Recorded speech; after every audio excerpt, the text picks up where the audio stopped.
Hey guys, Butler Bulldog Bill here, and this is the recap video for the Butler Bulldogs at Salle Explorers game from Wednesday night.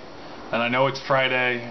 Originally, if Butler had won the game, I would have done the video yesterday, but I was pretty upset. So I needed about 24 hours to cool down after the loss. But Butler ended up losing this game 54-53. Butler held a 5-point halftime lead, and then they just kind of fell apart in the last 10 minutes of the game. They weren't converting any good scoring opportunities. They weren't hitting open guys like Kellen Dunham, who had several chances he could have hit some, knocked down some big shots. They weren't really looking for him. Just stupid mistakes and just not being able to execute on the offensive end is what beat us. Defensively, we weren't too bad, but offensively, just didn't put up all the points. Basically what happened was Butler took the lead with about a minute to go after being behind by 3, went up by 1. And then LaSalle came down and they hit a shot with under 35 seconds to go, right around 30 seconds to go up by 1 point. And then Butler came down, they had used the timeout, and they set up a play where Andrew Smith got a shot and it went in, and they went up by 1 with 8 seconds to play, and LaSalle quickly just rushed it in, didn't use a timeout, quickly ran it down the floor.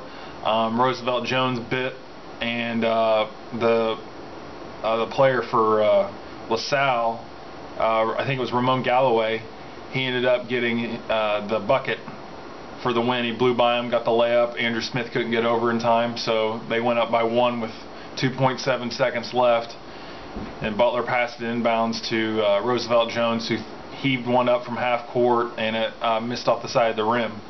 And LaSalle won and rushed the floor, and I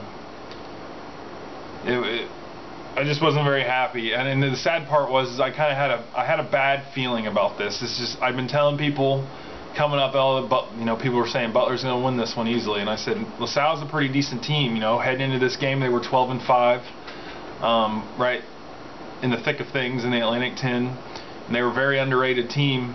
And they've got great guard play, and Butler's just going to have to be very careful with them, especially after a big win. You have an emotional letdown usually in the next game. They call those trap games, and that's exactly what ended up happening.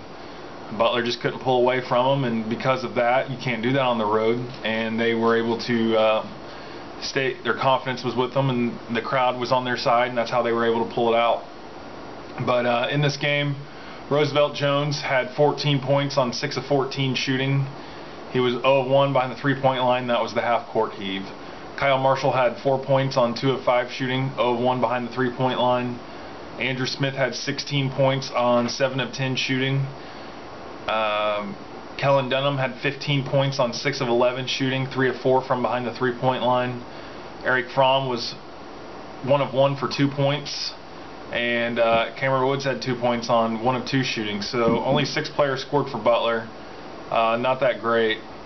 Would like to see more out of Barlow and Aldridge, more out of Barlow and Stegall. Didn't get it. But statistics comparing the two teams: field goal percentage, Butler 48.9%, LaSalle 41.1%. So we won there. Not bad shooting really, but didn't get enough guys involved and not in the right times. 3-point field goal percentage, Butler 37.5%, LaSalle 26.7%. We won there. Free throw percentage, Butler 57.1%, sucks. LaSalle 66.7%. Rebounds, Butler 29, LaSalle 26. They out-rebounded us on the offensive end 9-6. And turnovers, we had 13, they had 8. So they beat us there. You just didn't execute, didn't capitalize on the opportunities that we had, and that's what beat us in this game. Good news is tomorrow's game against Temple is at home.